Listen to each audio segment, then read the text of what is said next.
खुरुमजरी ngasi maroiba pau khara mu pijage Tomtonsana police na phana honababu yaningdaba phongdoktuna masing yamlaba miyamna Thawal SP office da thomjin khre ani suba pau sidi Tomtonsana Nongsaba gi Facebook page dagi thadorokpa pauni Manipur Commission for Protection of Child Right ki mihutna angang singbu imungda disinagle adubu aigi isa nupi bu phone thibagi namada gari manungda nupi oibigi ikai khumnariba mafamdu phau ai maki imangda molest tawkhiba aibu leibak miya mamangda gala paiduna chingkhiba gi maram pidaba yaroi isanupi bu molest tawkhibagi ngasi lakhiba commando singi mathakta aina court ki thongda wakalagani noi kaida chenbano yengo noidi nasanasu leitabara haina hangli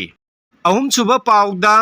BJP Manipur Pradesh ki President Sardaga Union Home Minister Amit Shah ga New Delhi da unaduna Manipur da thokliba lan asigi matangda paudam khre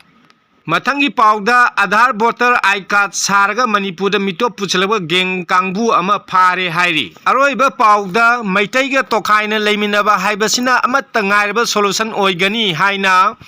Kuki inpi Manipur kimgi maikai gi phongdorakli